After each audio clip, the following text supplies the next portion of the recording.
"Hey there, night owl." Or, reluctant sleeper just here for a history story with extra sarcasm. I'm glad you wandered in. Tonight's adventure involves ancient Egypt, which, spoiler alert, wasn't quite as glamorous as the museum gift shops want you to think. If you've ever wondered how you'd fare in a land of sand, sun, and suspiciously hard bread, we're about to find out together. Before we dive into existential discomfort, you know the drill. If you actually survive to the end, hit like or subscribe, or both if your fingers haven't fallen asleep yet. On that note, drop your city and local time in the comments.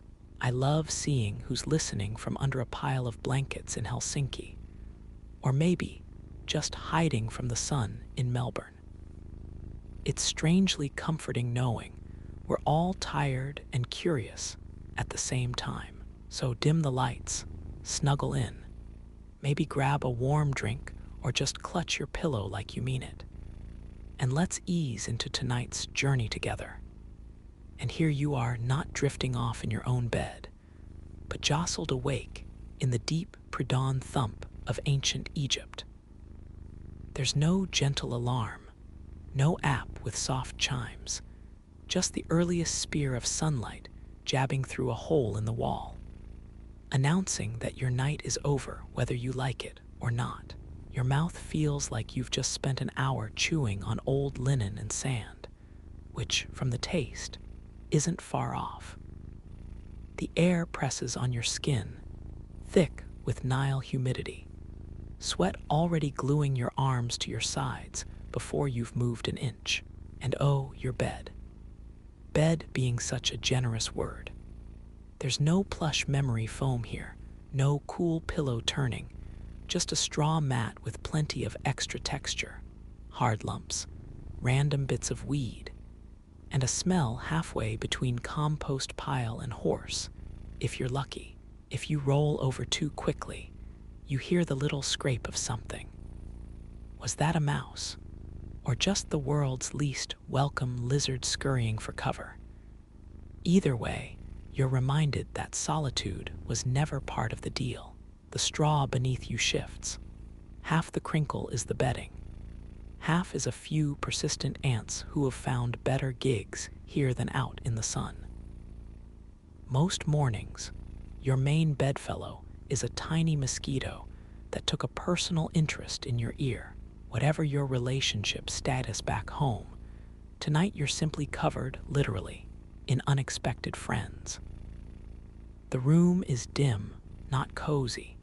It smells of dust, river silt, and something suspiciously like yesterday's onions. Somewhere outside, a donkey starts braying, a sound that would seem cute until you lose your last bit of sleep to it. Chickens mutter, a distant baby wails, and the river sweeps by with sleepy menace. It's a soundtrack designed to coax you right back into the fantasy of modern hotels. Remember your last getaway. Soft white sheets, climate control, maybe a breakfast buffet. But here, the only buffet is whatever creeps inside while you're asleep. Eggs in bed. Sure, if you like them raw and still attached to a bug. You can forget the morning shower. Your best hope is a quick splash with tepid water that might leave you cleaner, or maybe just damp in new places. Sand gets everywhere. By now your back itches, your ankle stings from last night's bite, and the only thing softer than your pillow is the pitiful groan you make realizing you have to move. No time to lounge. The day isn't waiting on you. Sunlight's pouring in. Your chores are already stacking up outside that clay door. Harvest, water hauling, maybe a trek to barter stale bread for something vaguely edible. Or if fortune forgot you last night, latrine duty. You haven't even stood up, and already you're nostalgic for traffic jams and Monday meetings. So, up you get, sweat sticking, bugs celebrating your departure.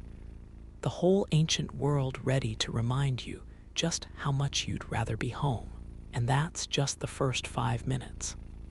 Because in ancient Egypt, the day always starts with one consistent dread. Whatever happens next, there's no hitting snooze.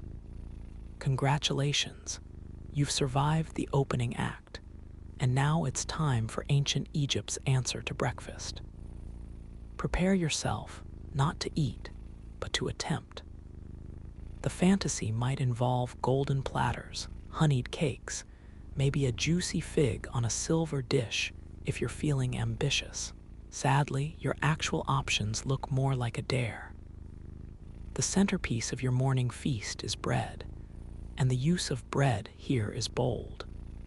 It's dense, gritty, and just this side of edible, with the structural integrity of a building brick.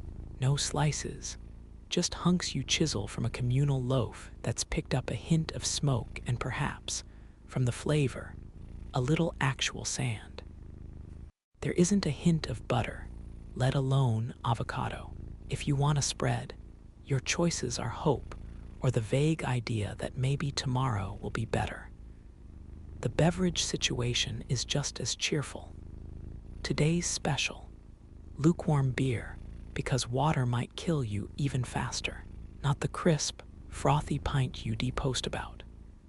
Think of a warm, yeasty, barely fermented slosh that tastes like it spent the night in a clay pot, because it has.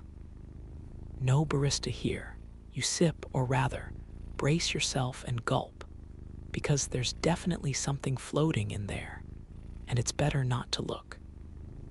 You can smell dinner from last night lingering in the air, onions, grain, a little sweat from neighboring bodies.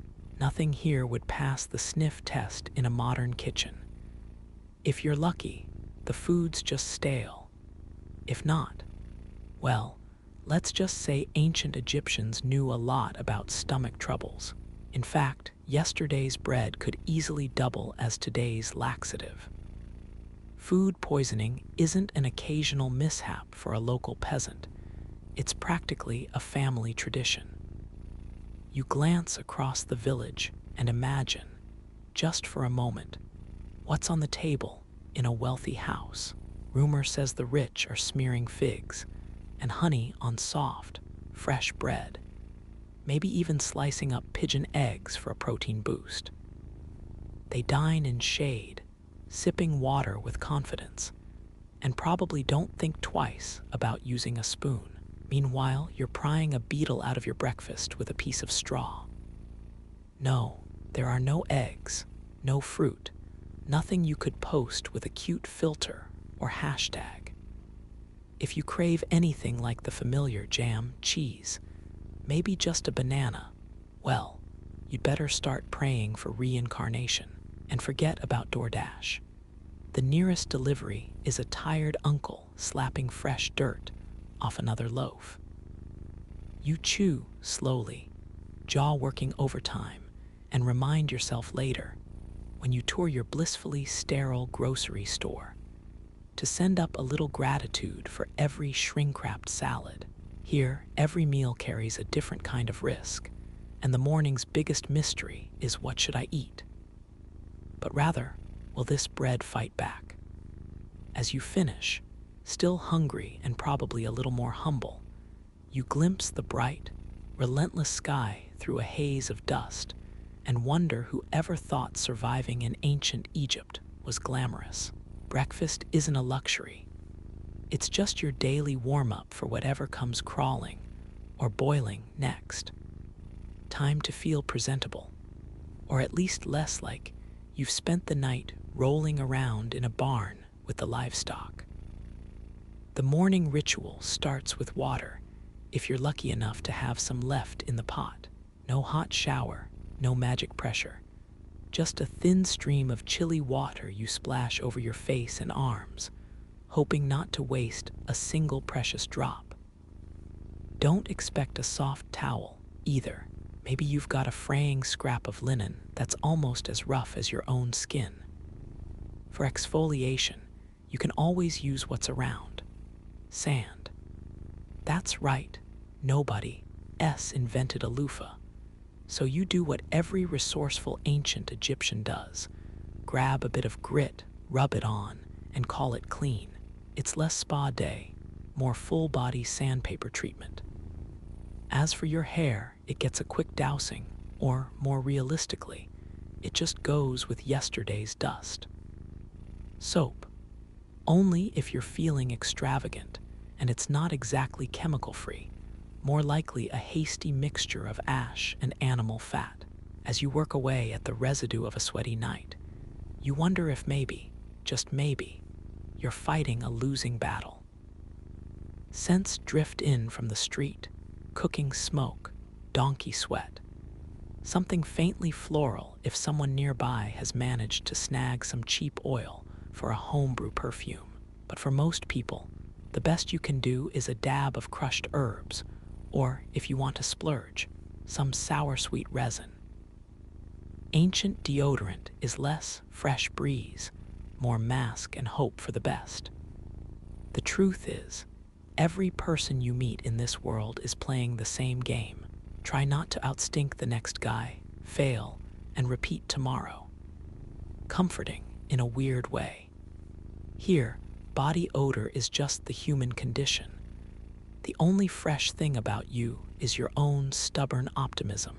Modern shower routines, steaming hot rain, peppermint shampoos, exfoliating gloves are an absurd fantasy. And the very concept of stepping out into the world with anything resembling confidence, well, that's ancient history too. You freshen up as best you can, good luck, and breathe in that brave mix of sweat, dirt, and the barest trace of yesterday's crushed mint. No lemon verbena body wash, no promises, just survival-level tidying as you prepare to wade into the heat and chores. Take a silent moment to appreciate that at some point, humanity decided life would be better with pressurized water and deodorant that actually works. It's not glamorous, but at least you can claim you did hygiene the ancient way and lived to grumble about it. Now that you've done your best version of ancient freshening up, it's time to consider fashion. Not that anyone in ancient Egypt really gets to choose. This isn't a world of walk-in closets or color-coordinated shelves. What you've got is linen, more linen, and on truly bold days, maybe you swap a beige tunic for an off-beige one. The good news, in this heat, everyone keeps it minimal. The bad news, minimal also means thin, scratchy, and dependable only in the way that it lets every bead of sweat instantly escape, or stick. The seams are crude, and the edges fray, no matter how much you pretend otherwise. Ever wonder how a breeze carries sand into literally every fold, crease, and crevice of your existence? Wrap yourself in ancient linen for a day, and you'll find out. It's like nature's way of seasoning you. No elastic waistbands, no clever moisture-wicking fibers, just a draping, somewhat shapeless smock that manages to chafe in places you didn't know existed. Sand works its way in as soon as you move. It will ride with you all day, a scratchy reminder that comfort is for the next life. Underwear, sometimes. But let's just say supportive isn't the word that comes to mind. You see those priests and nobles occasionally parading around in pleated finery, gold-threaded sashes, and jewelry built for admiration and for heat stroke. For a brief, delusional moment, you might envy them. Then you remember, all those fancy layers and accessories turn you into an oven even before the midday sun gets ambitious. They may look important, but you'll be the one who can still breathe, even if you're caked in river dust. Then there's laundry, or laundry, because soap of any kind is hard to come by. Linen gets rinsed in river water, whacked with a stick, and left to dry stiff as parchment on a rush mat. It never quite smells clean, but at least it's technically less dirty than before. Modern stain removers and quick fresh sprays are the stuff of far future legend. If you've ever had outfit anxiety, agonizing over shades of black, or which shoes go with which pants, just imagine your entire wardrobe consisting of 2 togas and a scarf that doubles as a dust mask. Deciding what to wear is more about what's still holding together than any sense of personal style. So you pull on your linen, wiggle a bit to dislodge the first layer of sand, and do one final check.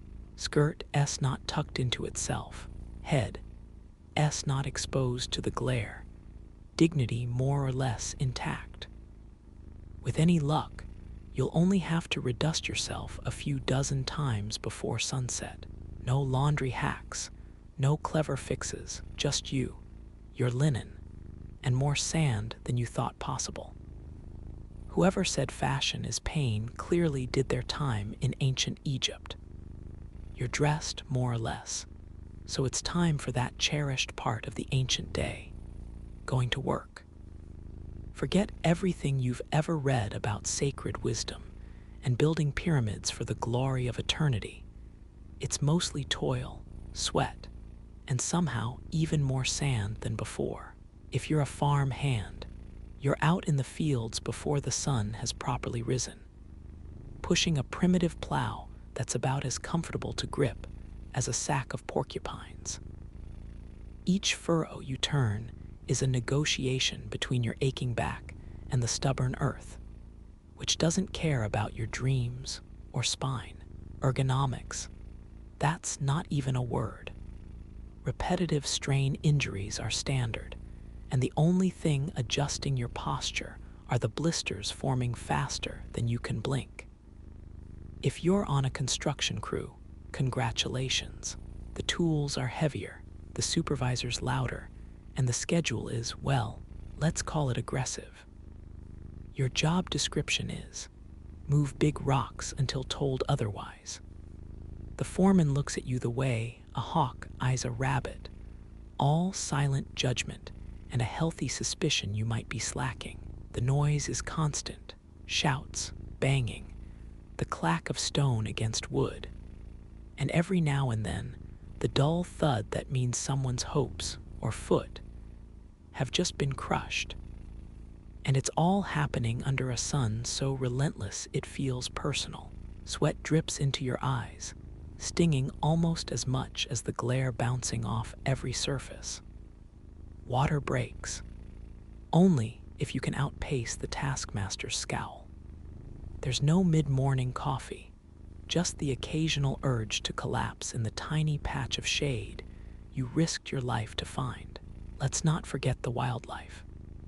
Snakes slide through the reeds at the edge of the fields, scorpions dart out from under stones, and your feet, assuming they aren't already half callous, are now a buffet for every biting thing in the kingdom. Each step is a gamble. Modern workplace hazards usually mean a loose cable. Here, it means something with fangs might consider you part of the menu. Your coworkers are equally miserable. No one's comparing fitness trackers or talking up their standing desks. The daily conversation, if there's time, is about whose hands are the least bloody or who's managed to keep all 10 toes attached. Career aspirations. The absolute dream is to keep working because the alternative is worse. Day after day, survival is the only metric that matters. There are no raises coming unless you count the brief joy of not getting yelled at. Meanwhile, remote work means something different here. Your office is as remote as it gets, a field, a pit, a riverbank. Your supervisor isn't reviewing spreadsheets, just counting bodies and making sure nobody's resting too long. The only notifications you get are shouted across the sand, quick and to the point. Coffee breaks are a hallucination, but at least no one's asking you to join a meeting about synergy. By noon, Your clothes are pasted to your skin with a layer of grit and perspiration that's several generations old. Every muscle is screaming, and you'd gladly listen to elevator music if it meant you could just sit down. Just try not to dwell on the stories you've heard. Someone bitten by a snake and sent home dizzy, or a friend who twisted their ankle and now has a date with the ancient version of workers' comp, a pile of reeds in a dark hut, and a lot of hoping you don't get replaced. The possibility of catastrophic injury is as routine as the sunrise. So you labor on, dreaming not of career advancement, but just making it to sundown in one piece. Clocking out isn't an option. Your shift ends when the work does, which might be never, if someone somewhere decides it's a good day for another round of digging. But hey, at least you don't have any post-work emails waiting. That's what passes for a perk here, in sun-baked Egypt. Let's say you make it halfway through your day before your luck snaps. Maybe you slice your hand on straw, or your stomach mutinies after that questionable breakfast. Time to seek out ancient Egyptian medicine, which is less urgent care and more just try not to make it worse. First up is the local healer, who likely looks as tired as you feel. There's no line of spotless white coats, just someone armed with a bag of wilted herbs, a few broken reeds, and an impressive number of spells.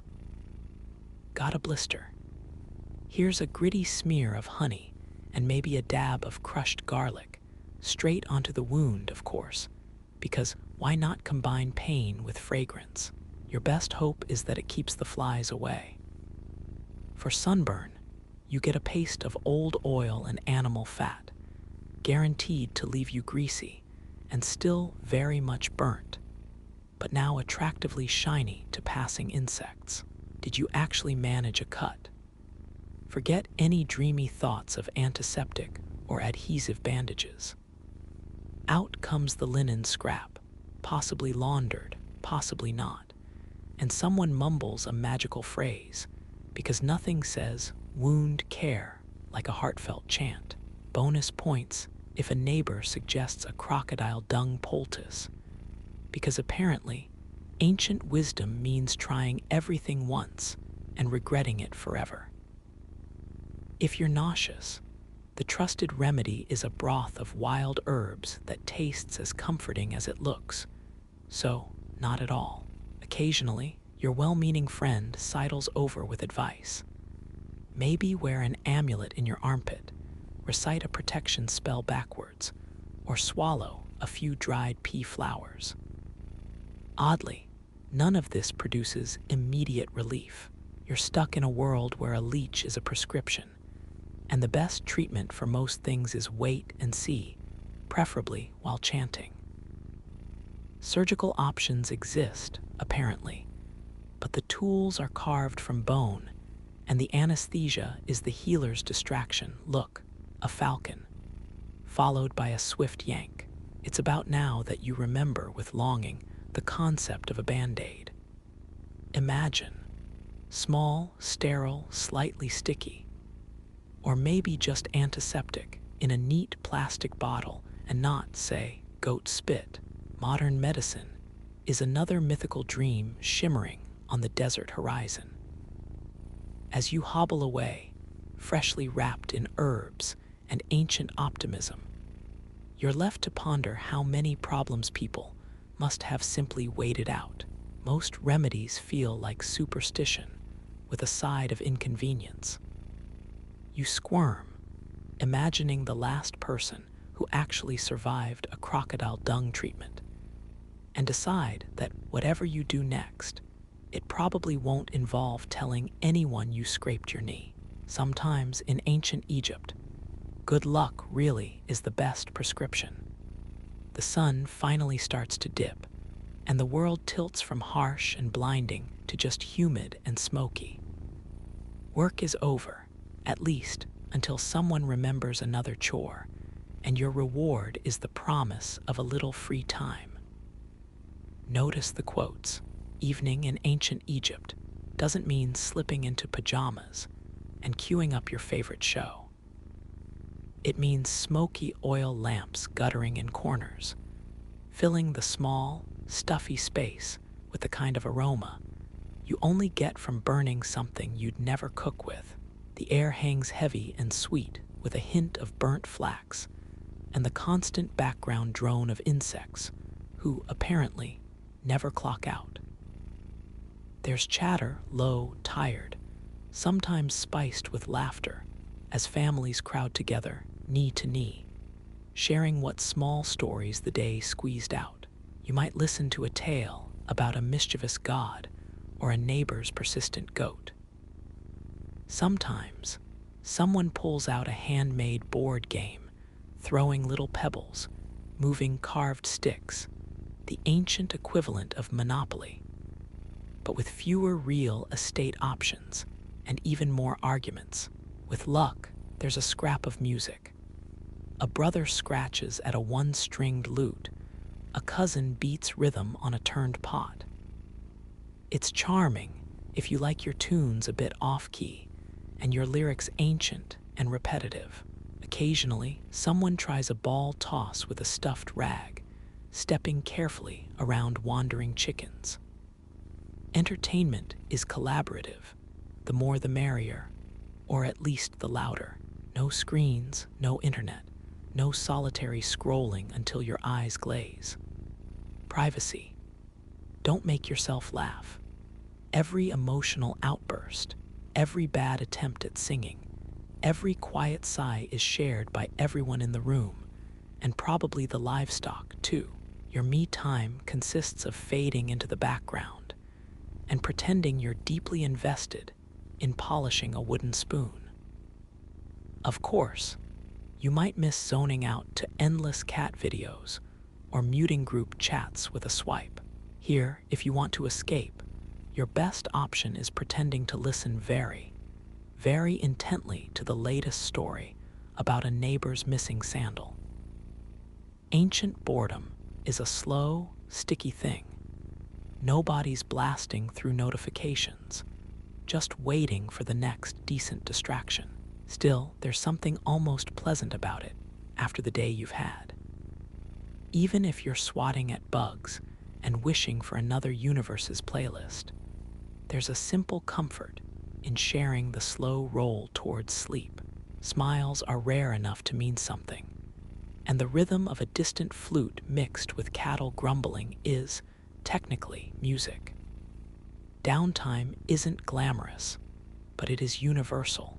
After all, even in ancient Egypt, all anyone wants at the end of a dust-choked day is a moment to relax and forget, just for a bit, how much they can't wait for tomorrow to be over too.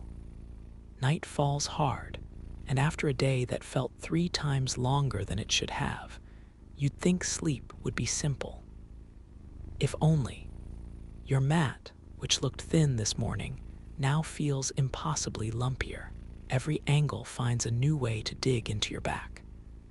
Linen gets twisted up, half damp, and never quite cool, and you quickly relearn every possible way to lie perfectly still, not for comfort, but to convince yourself there are less itchy spots if you just don't move. The air is thick, warm, and determined to cling, sleeping in a sauna with extra livestock aroma thrown in.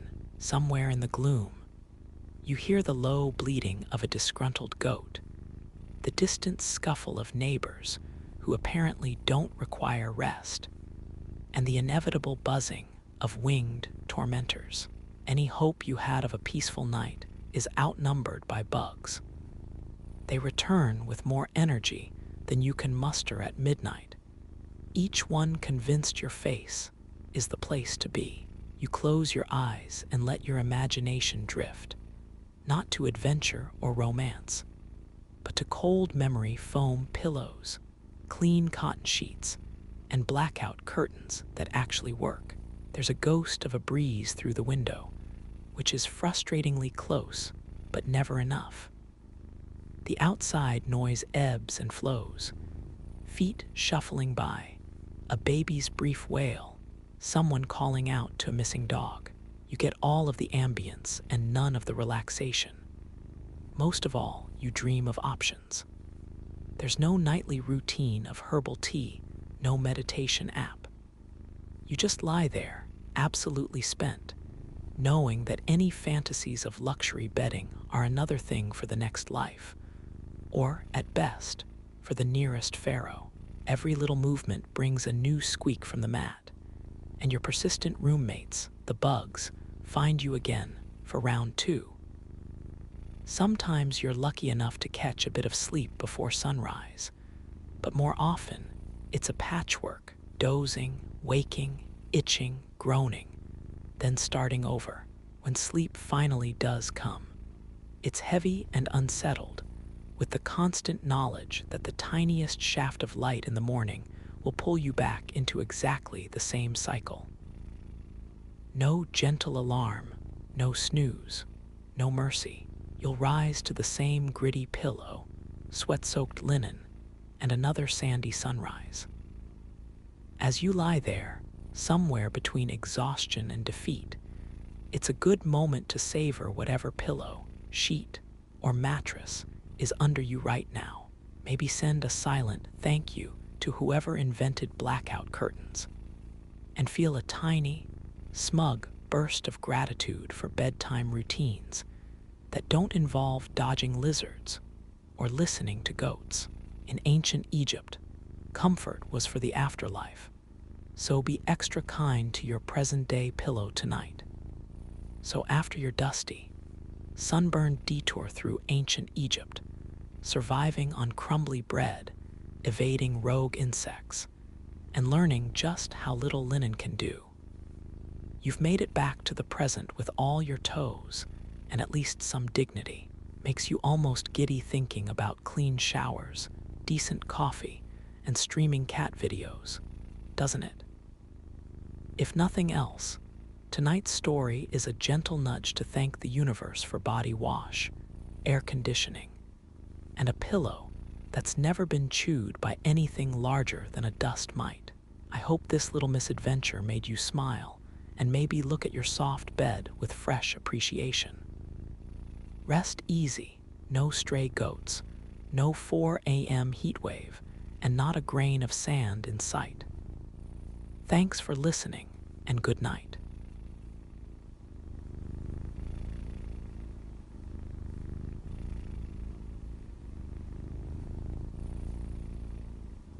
In the hollow of the Altai foothills, where the wind carried the scent of time and old memory, Khadija was born. The year had not been named with a calamity or a triumph.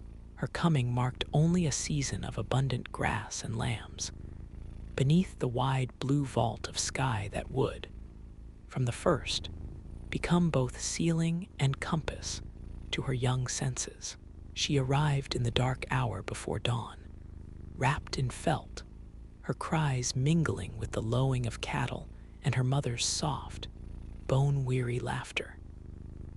There was no village, only the hush and restlessness of the nomadic camp, patterned in a loose ring of yurts upon the rippling land. From her earliest days, Khadija's world was movement. The clan was a splintered tributary of ancient Mongol blood, elders tracing lines from Karakoram to the intermingled gold and dust of Samarkand. She learned to read the river's mood by the brightness of its surface, to sense when the horses needed new pastures by how they shifted in their sleep. Childhood, for her, was stitched into the sounds of hoofbeats and the click of beads on her mother's loom, each moment recorded in the plain's endless diary. Her father, Badr, was not as the other men. Where some saw only horizon and herd, he saw stories written in the drift of clouds and the settling of dew. Badr, a scholar in exile since his uneasy youth, had once studied letters beneath tiled eaves in the old imperial heart of Karakoram. He carried with him a battered satchel of scrolls, worn at the edges and smelling faintly of ink and lanolin. When the work of the morning was done, he would unfurl parchment on the floor of their yurt, and Khadija, knobby-kneed and intent, would trace the curling lines of Uyghur scripts, the sharp slashes of Chinese characters, the braided script of Persian traders. The world, her father told her, could be measured in the shape of words just as surely as in miles. Yet it was with her mother, Alton, that Khadija's apprenticeship in orientation truly began. Alton's wisdom moved with gentle surety, unadorned by the flourishes of city learning. She kept her chin lifted to the horizon at dawn, eyes narrowing at the play of pink and copper that she said foretold a day's weather. It was Alton who taught Khadija to read the wild, to test the wind with a wetted finger, to track returning swallows toward their summer roosts, to find the merest dip in a sea of grass where an old well might sleep. In this, Khadija was eager, and her young mind, agile and unburdened, began hoarding landmarks: the forked tamarisk tree, the black rock shaped like a horse's jaw, the broken pillar of a forgotten shrine. If the world had ever been a map before Khadija, she did not know it. But under her fingers, pressed to camel hides stretched on makeshift frames, lines began to take uncertain form: ridges and watercourses, campsite circles, the sweep of the southern stars. These she sketched out with charcoal or the blunt end of quill pens begged from her father. Alton would watch her, half amused, half reverent, as Khadija's maps grew more precise, not the fanciful imaginings of a child, but tools for the grown world, capable of saving a caravan, a day's march, or guiding nomads clear of storm-prone valleys. Late at night, when wind scratched like an old dog at the felt walls, Khadija would listen to her father and uncle's talk, a hush of politics and trade, rumors from as far as Kashgar or the Black Sea. She absorbed it without knowing, the knowledge of tides and silk, of wandering merchants and khans. But it was the pulse of the land beneath her feet and the patterns of light across the steppes that became her language. What lay beyond their next migration, in the world's corners unmarked by her deft lines, called silently to her.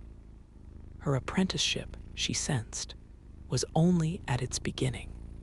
Spring arrived in restless gusts, stirring the brittle remnants of snow into fleeting whirlpools that vanished at the sun's touch. Khadija, now at the threshold where girlhood leaned expectant against the world's wider doorway, stood poised above a valley glazed with wildflowers.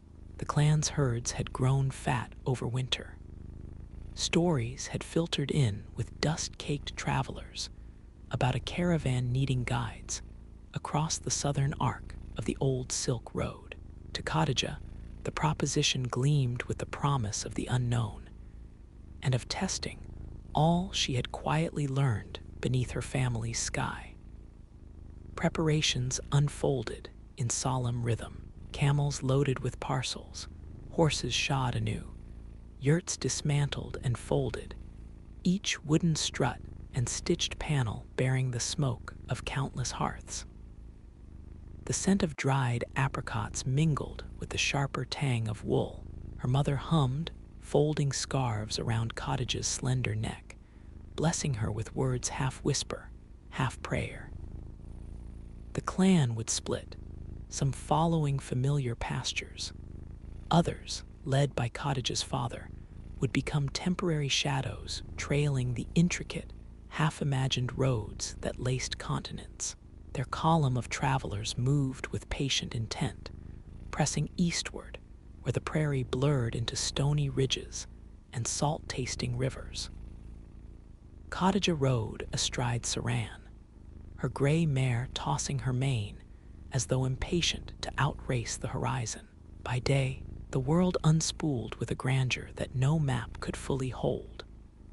Turquoise lakes glinting like shards of broken sky, valley floors spread with white yurts of other clans, their flags stitched in unfamiliar languages. She greeted strangers, Turkic horsemen, a silent procession of hand traders, a peddler from Bukhara with gold-threaded slippers, and news of a distant city burning. Every exchange broadened the realm of what could be named and known. Along riverbanks heavy with poplar shade, Khadija sat beside her father, who compared ancient scroll to present terrain. A river here deeper than shown, a ruined watchtower marked only by an old willow's embrace. Her own sketches gained daring, not just roots and outcroppings, but swells of grass that hid medicinal herbs, secret pools where wild ducks veered at dusk. With every league, her confidence knitted itself tighter, a cloak woven from observation, and the steady pulse of the land beneath her. Evenings arrived amber and smoke-stained. The camp ringed fires, tongues of flame licking at the perfumed dusk as stories billowed outward. Accounts of lost empires, doomed missions, mysterious lights glimpsed on starless nights.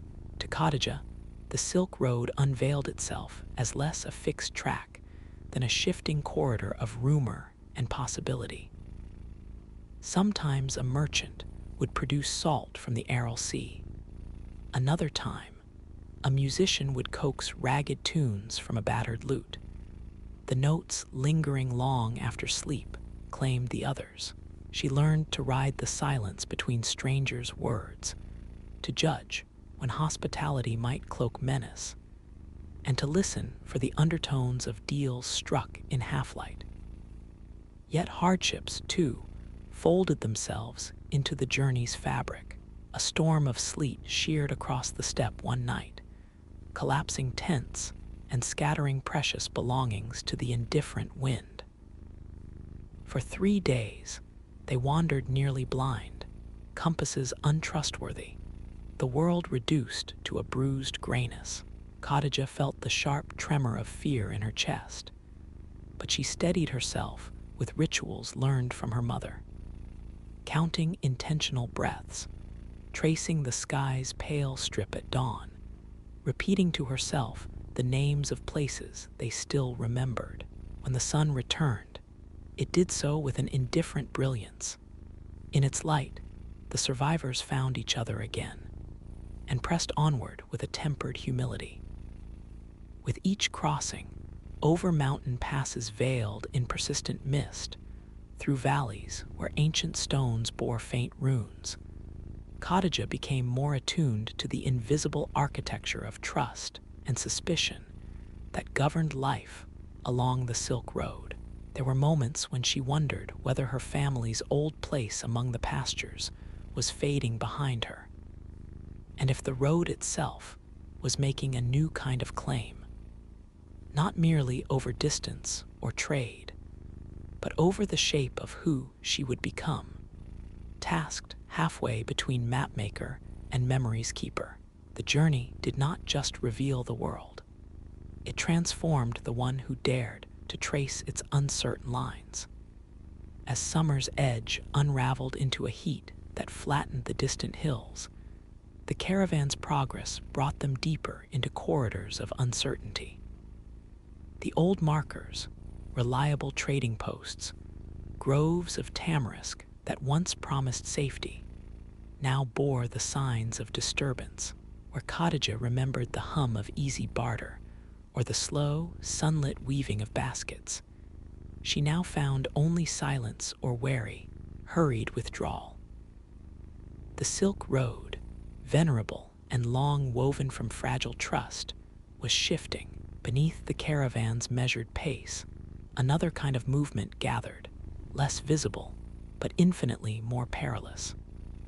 First, there came the rumors. At an oasis thick with reeds, a pair of Tajik herdsmen whispered of armed patrols near Maralbashi, soldiers with starched uniforms and steel rifles, speaking the clipped dialects of distant provinces. On the wind, traders' warnings carried further tales. New taxes levied by unseen governors, old clan alliances shattered or rearranged by force. It was said that the banners now flying at the edge of the steppe did not recognize the tangled packs of nomads, nor the inviolable right of movement. At night, Khadija watched her father's eyes grow shadowed with calculation, tracing out alternate routes into the soft dirt by firelight. His finger sometimes lingering on places he had once crossed freely in his youth. The first confrontation came with the inevitability of approaching weather. Their caravan was halted near a dry riverbed, where a contingent of uniformed men emerged from a cloud of ochre dust. Not Mongol, their accents marked them as outsiders, newest inheritors of distant Han authority, now pushing west with the vigor of empire.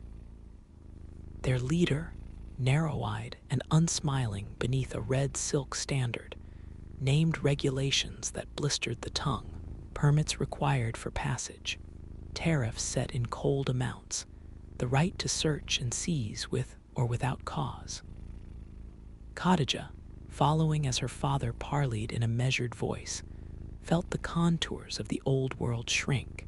Negotiation was swift, but not clean. Her father handed over what coin he could spare, alongside a jar of honey and a sliver of ancient jade, hoping the gifts would buy relief. Still, 2 of the caravan's best horses were appropriated. The children, her brothers among them, were questioned sharply about their origins.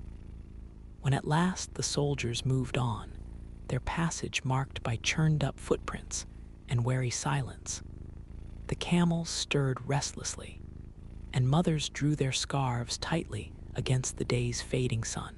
Each in the camp felt something had shifted. It was not merely loss, but the sense of a pattern breaking, one no map could predict or repair. The journey pressed on, wearied but unbroken. For the first time, Khadija sensed in her own chest a gnawing friction between the right to roam and the iron frameworks lowering over the steppes. In border town, once a mosaic of open-air markets and shrines thick with incense, she watched new officials methodically replacing painted signboards, issuing decrees in scripts unwelcome to the local tongue. Where travelers had once jostled in polyglot harmony, merchants now sold in whispers, hiding gold in clever seams, eyes flickering in the gloom. The taste of freedom, Khadija realized, was slowly acquiring the bitterness of calculation and the dull, low grind of worry. It was among the Uyghur settlements that resistance simmered most openly. Here, Khadija found herself ushered behind veils of secrecy, invited into homes where men spoke boldly amid the hush of listening children. Elders recounted stories of ancestral land lost, of borders newly etched without consent. A glass of tea, trembling in her hands, revealed the fine tremor of unrest moving through the people. An undercurrent threaded through every conversation and every song. Her new skills as a mapmaker were now pressed into unfamiliar service. Sketching unmarked byways, devising escape routes, memorizing the smallest paths, those known only to shepherds, smugglers, and the most ancient among the traders. But steadily, the reach of authority grew.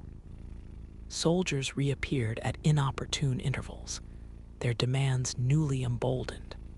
Counting the livestock, checking the parchment rolls Khadija carried with all her drawn routes, accusing, sometimes, those they met of conspiracies or trespass. One sunset, word filtered in of an entire nomad encampment, 3 days' ride to the southeast, demolished in a dawn raid. Yurts burned, herds driven off, elders vanished into silent custody. Even the children, it was said, had been scattered, folded into orphan houses, their histories dissolved into official ledgers and ashes. That night, Khadija wept beside her mother, folding her maps with uncharacteristic violence. Her father, watching the flames flicker in her eyes, spoke of survival, of the necessity to adapt, not out of cowardice, but to preserve the lineage of knowing that lived in their bones. The slow rehearsals of endurance now outweighed pride. It was not enough to remember how the world had been. They must find new languages for concealment, new rituals for holding fast to what must not be lost, even when every step seemed shadowed by an unblinking, foreign gaze. And so, in the narrowing corridors of the Silk Road, and under the widening net of new power, Khadija honed a double vision. Outwardly compliant, but inwardly more determined to remember, to observe, to chart the secret web of refuge and kinship that endured beneath force. Every checkpoint, every confiscated tool or stolen song marked her, shaping a quiet, accumulating resolve. She was becoming, despite herself, a chronicler not only of landscapes, but of loss, her new apprenticeship, unwished for, to the urgent craft of survival in a world swiftly forgetting its old freedoms. Dawn seeped gently into the camp, as if hesitant to wake the lingering shadows left by the night's anxious dreams. By now, Khadija's journey was measured less by leagues traveled than by her awareness of what slipped between her fingers, dialects melting into silence, place names erased, traditions retreating into the memory of the old. The steps, wind-stung and wide, seemed to listen for the sound of lost songs. Even the herds moved more cautiously, reading the air with an instinct honed not just by weather, but by the invisible constraints now pressing upon their keepers. The family had settled into a cautious migration, neither wholly nomad nor captive, their roots braided from habit and evasion. Khadija's mother, once so certain in forecasting skies, grew quieter, her face marked with new lines, her voice kept low and close. Khadija, meanwhile, found herself compelled to gather what could be salvaged from the shifting edges of their world. The urge was fierce, a kind of urgent collecting, the way one might clutch heirlooms before fleeing a house already kindled to flame. At night, as their fire dwindled and teeth of wind gnawed at the yurt, she coaxed stories from her father. Some recounted Mongol khans who stitched treaties with silk and gold. Others honored forgotten weavers and singing shepherds. Khadija no longer listened idly. She took to carving these tales with a bone stylus into thin slats of birch bark, tucking them in cloth pouches she wore beneath her coat. Symbols, too, accompanied the stories, not patterns signifying rivers or mountains, stylized swallows for migration, wheels for distant kin. Her secret archive grew, quiet as breath, marking an insistence that memory could persist even when written not on paper, but in will and practice. But preservation meant more than record-keeping. The faces of childhood friends now dissolved into remoteness, either resettled by decree or simply vanished amidst turmoil. Khadija sought them in every encampment and market square. She lingered longer at trading posts, seeking the rare surge of recognition when eyes met and softened. Sometimes she succeeded. A raggedy boy, now tending sheep in a new clan, grinned when she whispered an old nickname. A girl disguised behind a heavy merchant's shawl pressed a thread of silk into her hand, a silent pledge. These encounters, brief and infrequent, kindled warmth, but also the ache of futures foreclosed. Khadija worked as a mapmaker by day, a profession increasingly fraught with risk and ambiguity. She realized that her charts could betray as much as they protected. A river by its true name might guide an ally or make a home a target. A notation of useful shelter might preserve a cousin for a night, or doom her when the wrong hands took hold of her work. Thus, she devised a private code, mapping the world in a way only those who remembered her childhood rhymes or her mother's, whether tales, could decipher. Each mark became a gesture of care, a lifeline, but never again was anything simply drawn. Within this fraught stewardship, Khadija's influence began to arc tentatively outward. She became a guardian not only of stories and terrain, but of skills themselves. In each clandestine gathering, she taught children how to orient by the stars when compasses failed, how to read the murmur of reeds in moonlit valleys, how to move undetected even when watched. She paid particular attention to the girls, too often silenced at the edge of council fires, and taught them the art of charting horizons, the subtle speech of cloud and grass, the ancient mathematics of how distance folded within song. Under her tutelage, laughter broke through the hush, and new confidence flickered in eyes too young to yet fathom loss. As months folded into hard seasons, the authorities' grip did not loosen. Rules multiplied, forming invisible fences more binding than any post or wall. Edicts restricted the movement of herds. The size of yurts was regulated. The right to host guests was weighed in permits and suspicions. Aware always of watching, Khadija moved with double caution, her public face composed, her real work shielded within layers of metaphor and misdirection. She became adept at listening for gentler currents beneath official conversations, tracing whispers of defiance, catching the nuances of a grandmother's deliberately ambiguous proverb, decoding the laughter veiling a warning.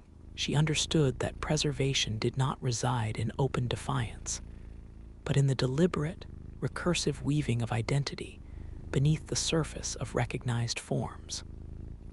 Her mother's illness, when it came, was quiet and relentless, a fever that waxed and waned like shallow tides. As Alton weakened, Khadija stayed at her side, gently cooling her brow, recounting for her the world as it still was. The morning flight of the geese, the evening hum of bees near the lavender patch, the faint, returning shine in her brother's mischief. The yurt was heavy with unspoken fears, but in this narrowing space, Khadija distilled the full measure of what she wished to preserve. Not merely traditions, but tenderness, the everyday intimacies that made each exile bearable. In the hush between fever dreams, Alton pressed her daughter's hand and murmured the old words for faithfulness, endurance, and hope. Only much later would Khadija fully understand them as a seed meant to be carried and sown in other soil.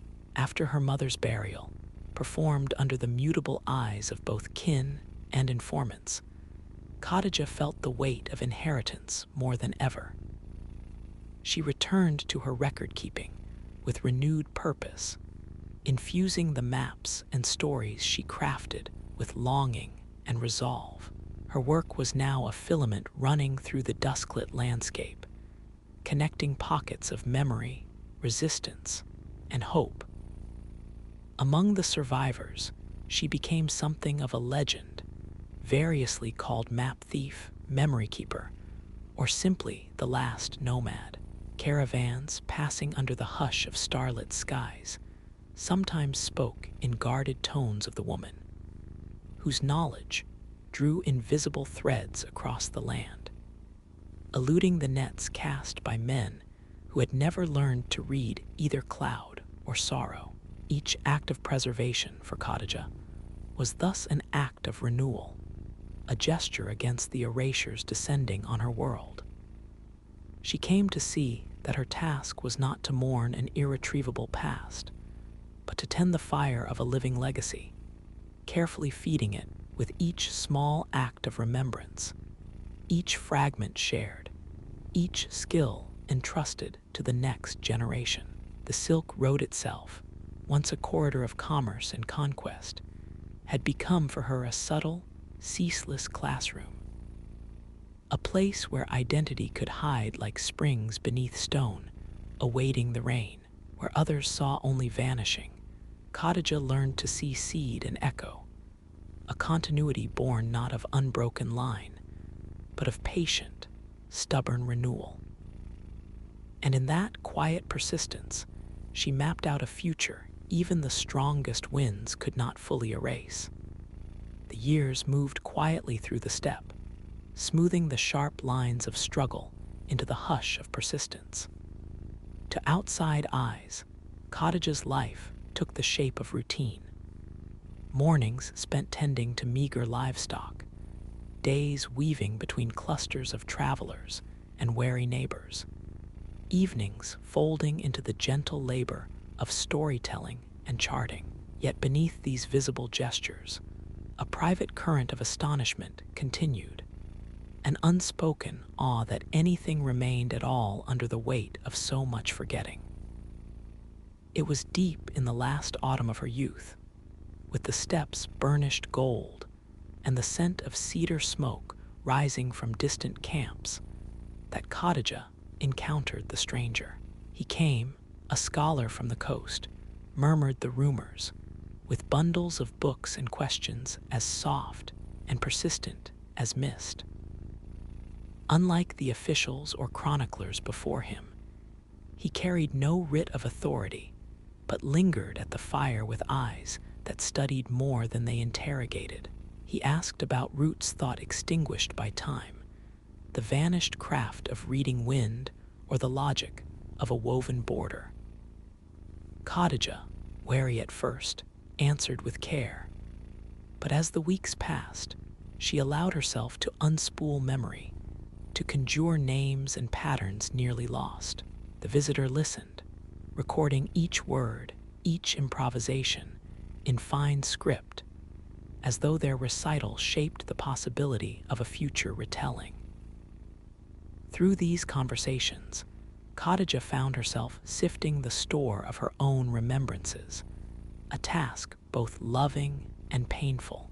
She realized how much of her knowledge had become reflex, hidden in the muscle and marrow, only rising into speech under gentle invitation.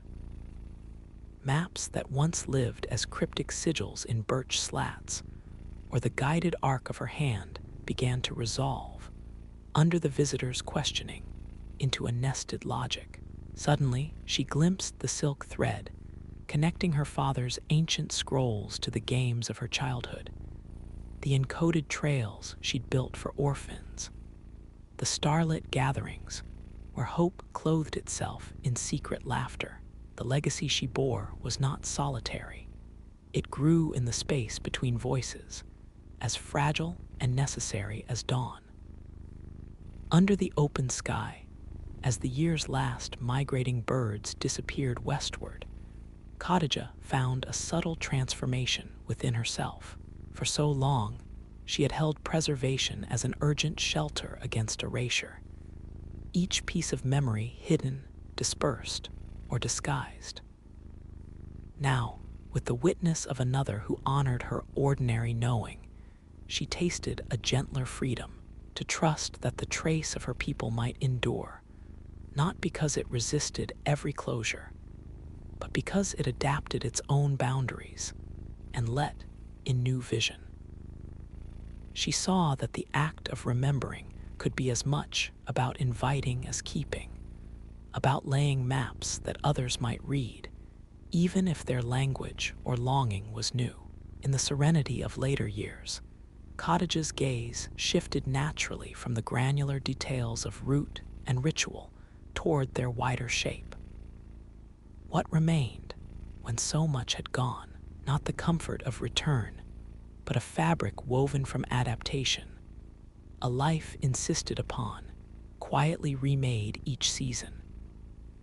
The Silk Road, once a rush of commerce and empire, revealed itself as a landscape of echoes, of laughter rising on frosted mornings, of children learning to track the moon in secret dialect, of kindness smuggled like water beneath the stones. Khadijah allowed herself to walk slowly in the dusk, to listen for the memory of her mother's voice above the coyotes, to feel her father's hand guiding hers as she set a final mark on an untraveled map. She had come with humility and clarity to understand the measure of the last nomad's inheritance. Not an ending, but a beginning shaped by endurance, each preserved melody or secret, each breath of grass and wind, a quiet invitation for those who might dream a different road. In Khadijah's old age, when younger voices asked after lost roots or vanished customs, she answered with gentleness, her eyes reflecting both the ache and the possibility that lie hidden just beyond the known horizon. The story lived on, woven anew with every telling.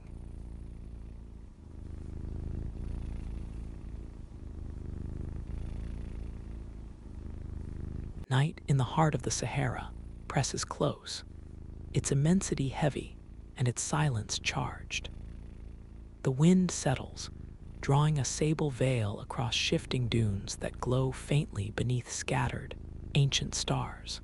Here, in a village that clings to its oasis like a whisper at the edge of forgetting, Amya sits cradled within the circle of her family's courtyard, her gaze drawn not to the embers of their dying fire, but to the eyes of her grandmother, Zara, whose words are the last living root of memory in this brittle world.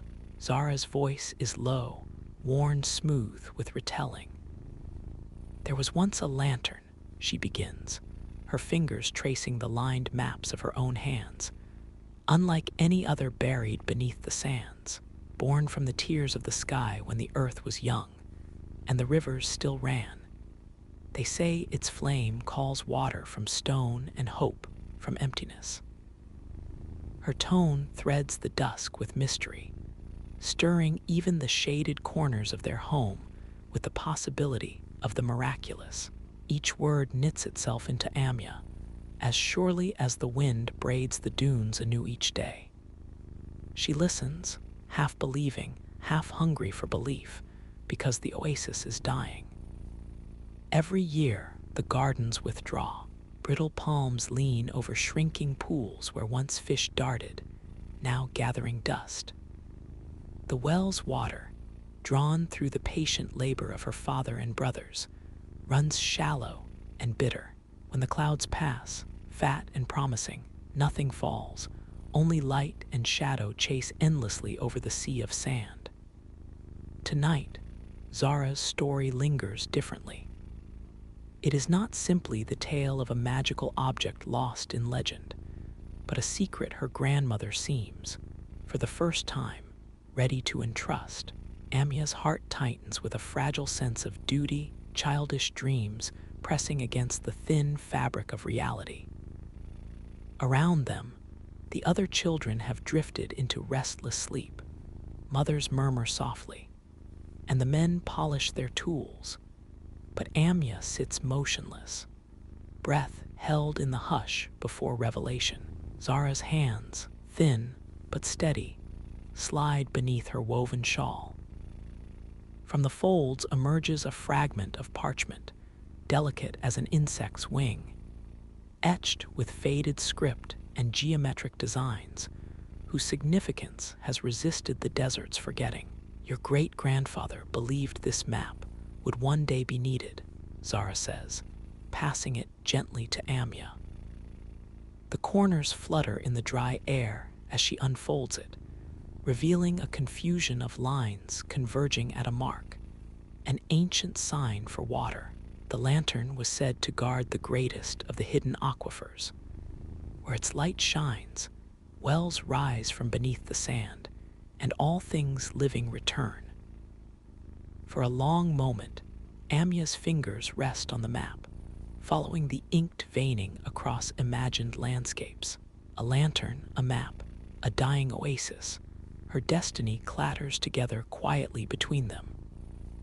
Outside, the wind rises again, sifting through the palms, lifting a solitary cry from a distant bird.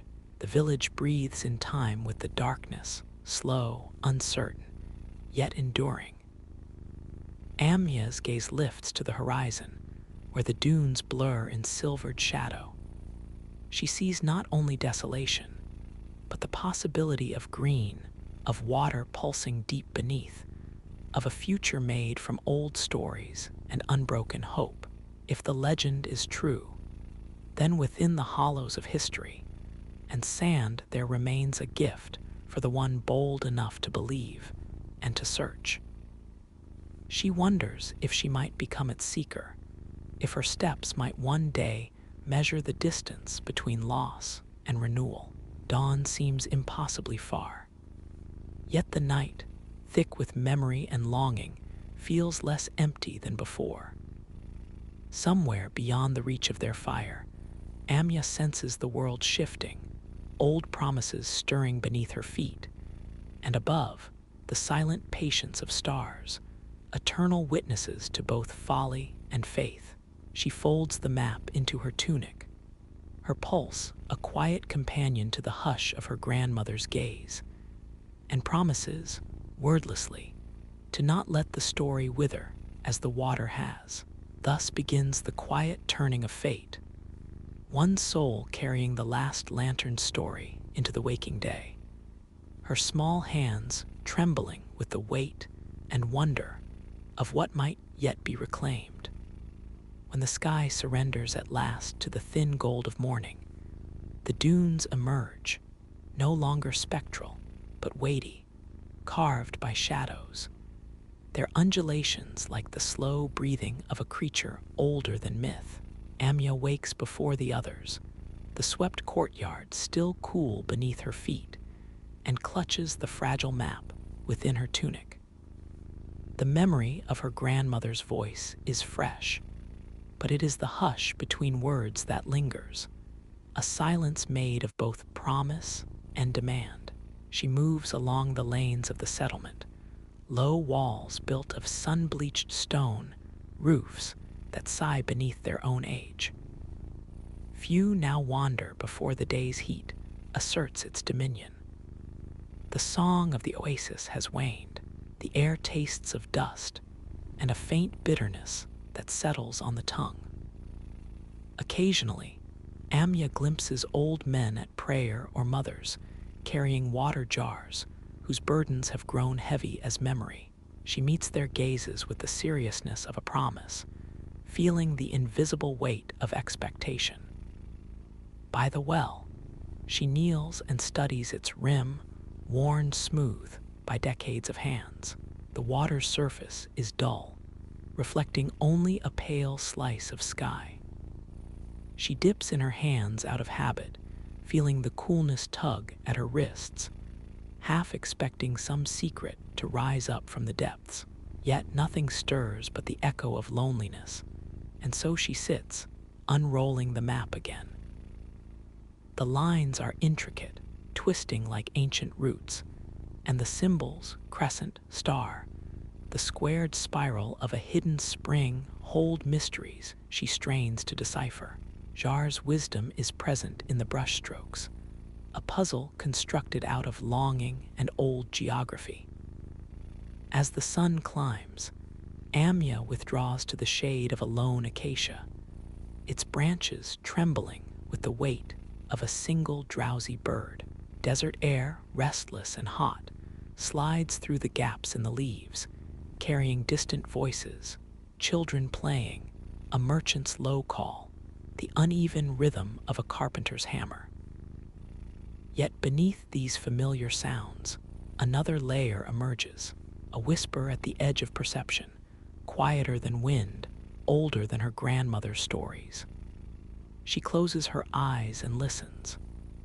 At first, it is silence, and then a sibilant music, as if the sand itself were speaking, the syllables rising and falling with each gust.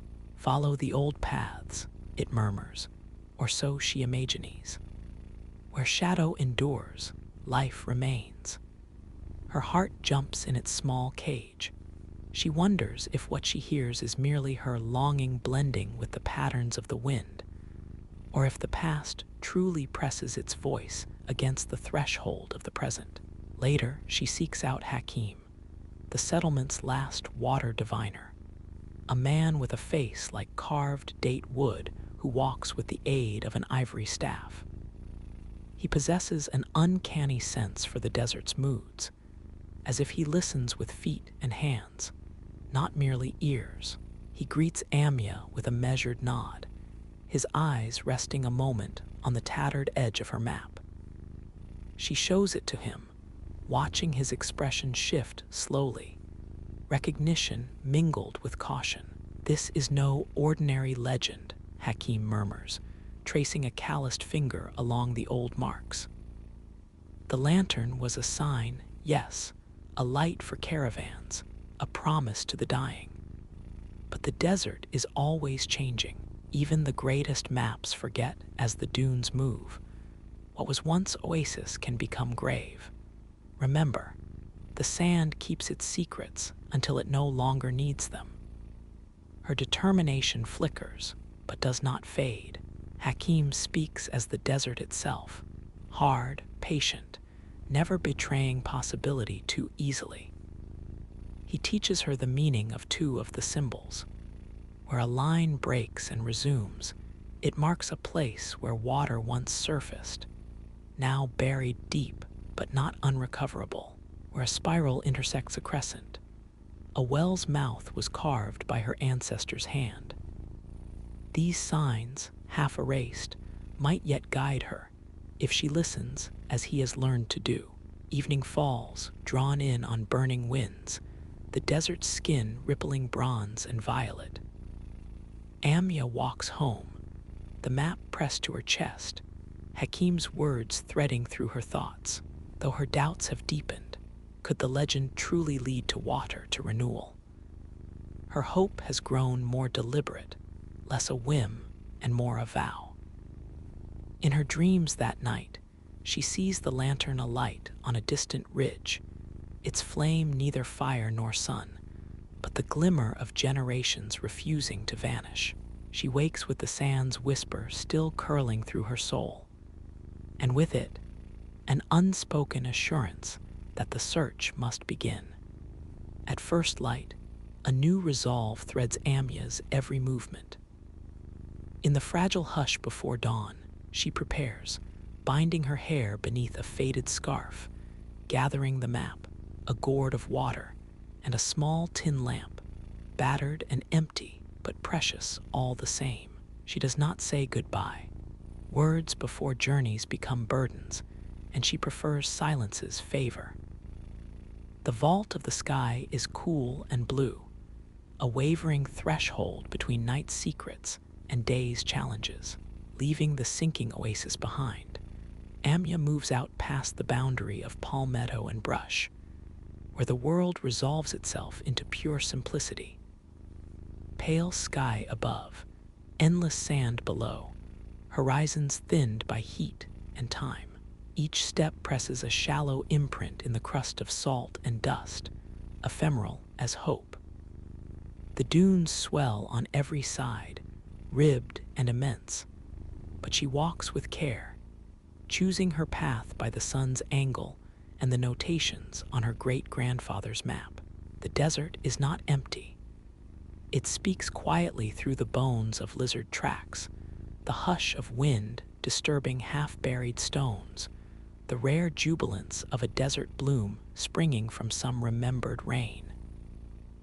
Amya listens, recalling Hakim's lessons, how the fold of a dune signals a hidden valley, how shade at midday can reveal the presence of an ancient streambed. The map becomes a living thing in her hands, a story unfolding with each cautious stride. As the heat swells, the rhythm of her journey deepens. She pauses beneath a jagged overhang of rock, once, perhaps, the rim of a much older well, now only a memory in worn sandstone.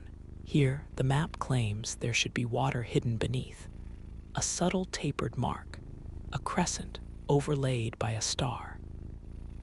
Amya kneels, brushing aside loose sand with her fingers until they smart, and then lies with her ear pressed to the earth.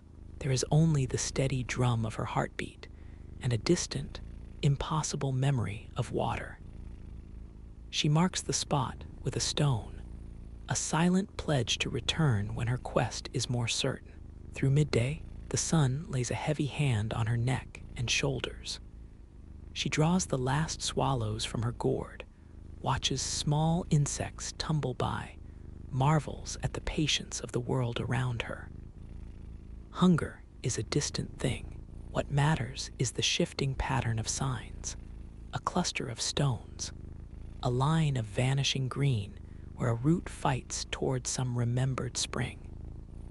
She wonders about those who wandered here before, caravan masters, exiles, visionaries, and the unknown hand that penned the map's secrets.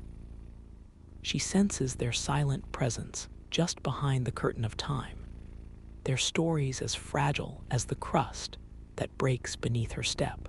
When her strength grows thin, she rests beneath the shadow of a lone tamarisk. The wind is warm but fragrant, alive with the mineral promise of rain that never quite arrives. Here she lights her empty lamp and cradles it as though it holds a hidden ember. She recalls her grandmother's voice describing the lantern's light, delicate yet fierce, calling forth what the world refused to share. Amya closes her eyes, breathes deeply, and repeats under her breath the words Zara taught her as a child, an invocation for renewal.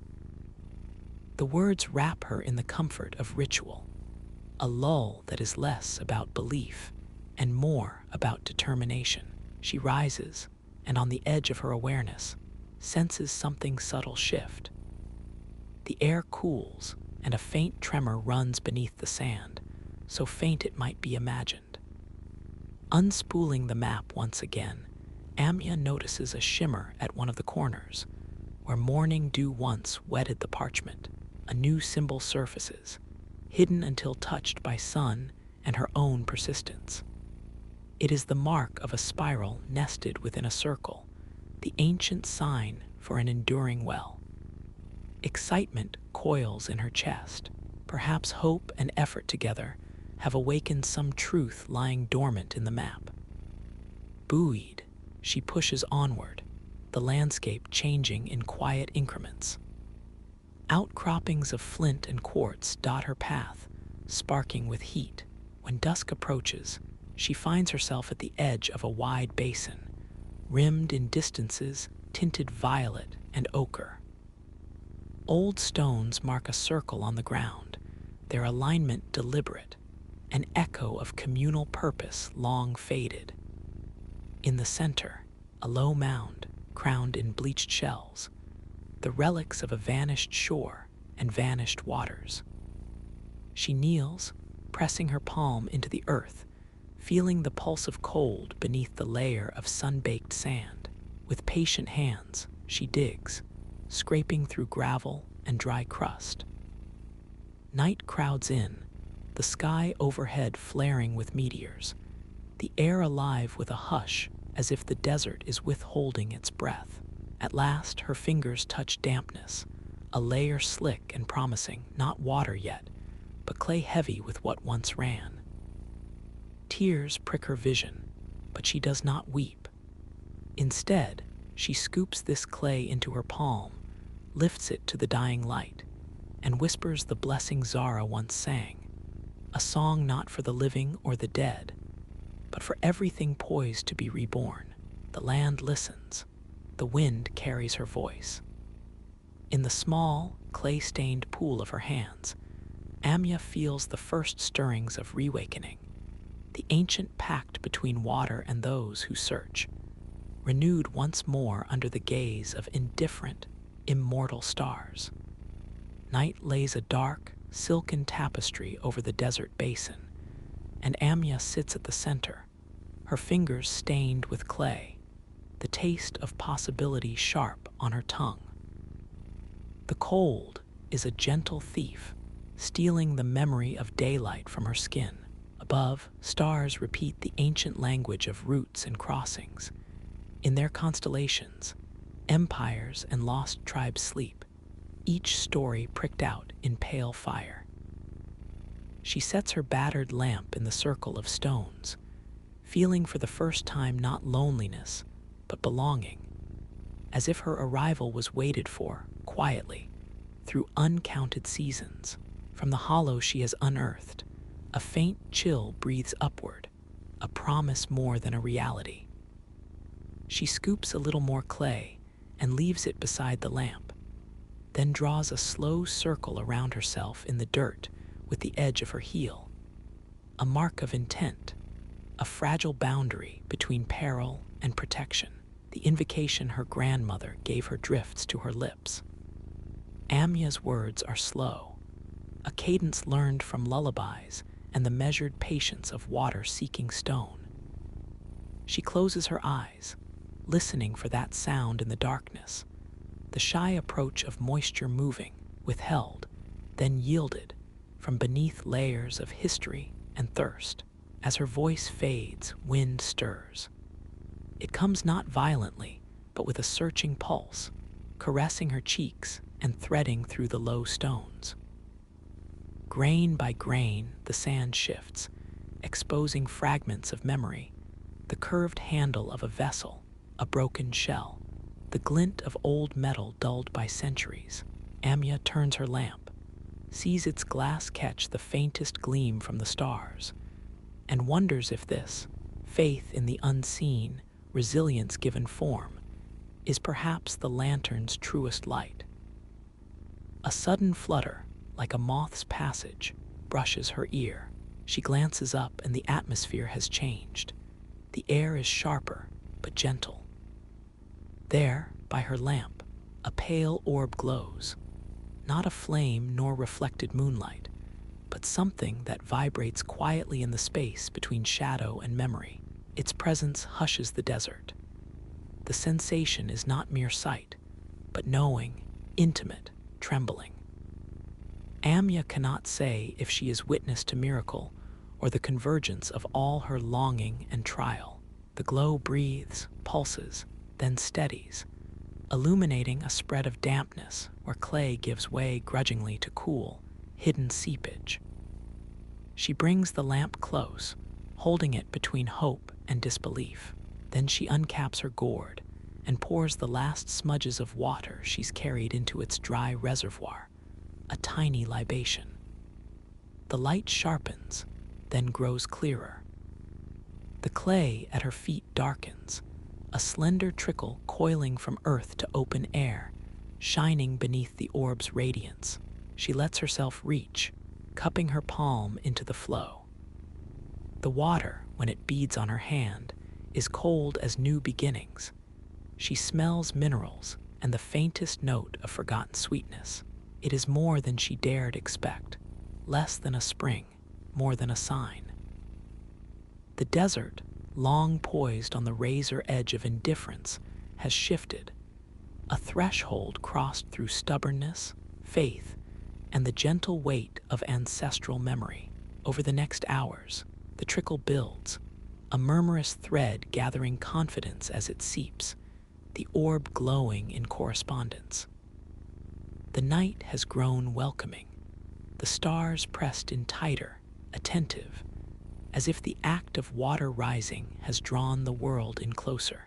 Amya sits, knees hugged to chest, observing how each modest moment accumulates. A small puddle nestling against stone, the hush of sand settling, the rounding of her own reflection in the growing pool. She touches her lamp and wonders if it will ever hold another kind of flame, but is content, for now, with the living light the desert itself provides. When dawn tints the eastern dunes, she does not feel fatigue. Instead, a current of quiet exultation runs through her. Sunlight finds the basin, painting it with wave-like bands of pink and honey. The pool, though shallow, is real, reflecting the sky with a brightness that startles. Amya dips her scarf in its chill and wipes her brow, laughing soundlessly. She has not conjured plenty, but she has conjured water, a beginning, fragile as a dewdrop. She marks the place with the lantern, setting it at the very edge so it catches the full light of the rising sun, its glass and brass gleaming anew. Soon, she gathers pieces of the old pottery unearthed in the night. Some she arranges around the new well mouth as a token to those who came before. Others she cleans painstakingly, hoping to carry evidence for those who will follow. The orb's glow in the day has dwindled, but the ripples it set in motion remain in heart and water. When Amya kneels, pressing her forehead to the earth, she feels the true magnitude of what has passed. One act restoring connection, past to present, legend to fact, thirst to sustenance. The emptiness of the Sahara is, for this hour, lessened, filled not with abundance, but with the subtle radiance of faith answered. With the new water, she washes the map, and finds that yet another symbol gently appears, a crescent entwined with a spiral arrowed toward home. She smiles, understanding now that the true lantern of the Sahara is not a thing of flame or glass, but a continuity of courage, memory, and the willingness to search past the last darkness. Gathering her lamp, map, and a small vessel of the clear, cold well water, Amya stands to begin the journey back, carrying with her not only the secret unearthed, but the knowledge that even in the sternest deserts, some lights are never truly lost. The journey home unwinds with a muted solemnity. Amya moves beneath the wide, awakening sky, the memory of water on her skin, and the lamp, now anointed by desert and miracle, swinging gently at her side. Exhaustion tugs at her bones, and yet she walks with an inner composure, as if a new rhythm anchors her footsteps. The dunes, gilded by morning, seem less immense, a landscape not of exile now, but of possibility. The world is still harsh, but Amya's days have altered its distances. Every pause, every measured breath hints at a promise remade. When the oasis comes into view, haze blurred and trembling, she is struck by a strange tenderness. The sagging palms, the cracked gardens, the cluster of adobe homes, all waiting with the patient longing of the parched. Her approach is not triumphant, but thoughtful. She bears no miracles to scatter, only a small vessel of water, a story woven from dust and hope. The elders greet her first, their eyes mapping her for omens. Her mother's arms gather her close. Amya feels the warmth of the embrace, as if draped in light spun from those patient desert mornings when all seemed lost. One by one, she recounts her journey. Her words are slow but sure, each detail set carefully in the hush of the gathering. She speaks of the buried well, the clay and stone, the flicker of an ancestral light, the water that came, tenuous and precious, into her hands. As she pours the vessel's contents into the dry communal well, the hush tightens. Old Hakim studies the pool and finds it cool and clear. The children crouch nearby, fascinated by this thread of miracle that weaves itself into their day. There is no outburst, just a slow gathering of smiles, a softening in the elders' posture, small gestures that tilt toward hope. Someone presses a date into Amya's palm. An old woman covers her hair with a scarf embroidered in forgotten patterns. Zara, her grandmother, sits close, one hand folded over the map, the other tracing the rim of Amya's lamp, as if reading its story with her fingertips. Days pass, and word slips out along the desert's ancient routes. Quiet marvel travels quickly where thirst is law. At dusk, small groups slip out to the new well. Amya stands aside as others kneel to draw water, their voices subdued, their movements reverent. The pool is modest, yet grows. Each dip leaves enough for the next, as if the land remembers hospitality. The old map, moistened by the well's rebirth, yields more hiding places, more clues, a future drawn in patient ink. Plants, once withered, send out shy green fronds. The oasis is not remade overnight, but gestures toward becoming. Children run again along the dappled edges of the garden, pausing to peer at the lantern set above the well. Its glass now polished, and its base wrapped in blue cloth. It is not the flame inside that marks its value, but the story worn into its sides, the memory it holds aloft for all to see. That in moments when the world folds inward, belief may drift like wind-blown seed, and if heeded, put down roots. In the evenings, Amya sits with Zara and the smallest children, passing the lantern gently hand to hand. She speaks not of legendary flames, but of listening, of watching the patterns of sand, reading the old marks, and trusting one's inner compass. She tells them that what endures in the Sahara is not the certainty of water or bounty, but a quiet courage grown from longing and from refusing to abandon an old, improbable hope.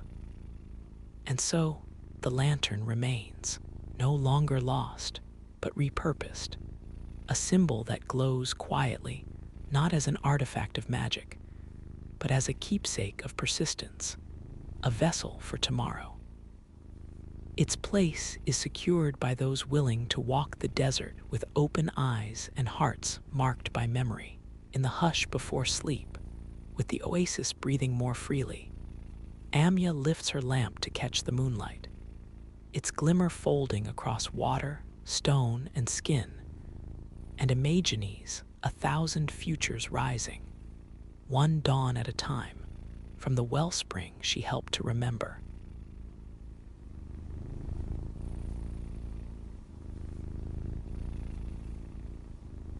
High in the wind-brushed hollows, where the Andes rear themselves against the heavens, there existed a village hung between worlds, rooted in the pressed earthen patios of its forebears, yet forever dancing at the edge of time's precipice. Here the clouds wandered low, wandering like old spirits through fields grown with quinoa and trembling potato blossoms. And here, in a house built of rough stones and fragrant cedar, lived Yache, the youngest daughter of weavers. She was not born so much as unwound, like a skein from the loom. Her mother's lullabies spun with the crisp rhythm of heddle and shuttle, and her earliest memories were the warmth of lanolin-heavy wool, the quiet clatter of bone combs, the metallic tang of dyed skeins left to dry in the sunlight. The loom itself, tall, formidable, its frame as dark as winter-end earth, stood always at the heart of their home. In it nestled generations, the very ghosts of her people breathing between warp and weft, legends unspooling in patterns whose meanings were as old as the mountain stones. To Yache, weaving was not work. It was prophecy and song. Every pattern cradled a story, zigzags for rivers and the endless journey between sunrise and dusk, chevrons to remember lost battles, knots recalling the names of kin now vanished into the ether. When her thin hands moved over the threads, she was at once present and elsewhere, guided by the murmurs of ancestors. Attuned to a knowledge that pulsed deep in the ground she walked upon. On mornings when the mist clung white and motionless, Yache would follow her father up behind the terraced maze. There, among the stone-faced elders and hushed condors, he taught her how to look at the land as the loom itself, every furrow and fold a secret script, every change of light a signal from those who once walked these paths. "Remember, daughter," he whispered, "threads bind more than cloaks, they tie us to our beginning." But change prowled at the farthest edges, dusk-tinted and restless. News fell upon the village like dry leaves torn by wind. Pale-faced men had crossed the valleys, men with strangers' tongues and eyes like sharpened flint, draped in metal that swallowed the sun. They came not to barter nor to listen, but to carve new laws, indifferent to the capricious gods that the villagers still courted with smoky offerings. Their presence, first rumor, became the dull clamor of boot and blade, a slow tightening, as if the land itself were being bound with invisible cord. It was on one such evening, scarlet with the light of a burning sky, that Yache's father drew her aside. His back, once unbending as the quinoa trunks, was tired now, pulled down by the weight of too many seasons. "Yache," he said, "they come for gold, for tribute, for the roots of who we are. If the stories in cloth are lost, the world forgets us. You must carry these." From a goat-hide satchel, he unwrapped the tools handed down across forgotten centuries. The bone spindle, burnished smooth by 100 hands. The reed shuttle, etched with spirals that mimicked the paths of the Milky Way. The ancient comb, its teeth of jaguar bone yellowed like moonlit snow. Together they seemed unremarkable, but to Yache they hummed with memory, artifacts not merely of trade, but of survival, of power, of wordless prayer to earth and sky. Her hands trembled as she received them, feeling the pulse of all those long departed, those whose names she dared only whisper in the language of thread. All through that sleepless night, she listened.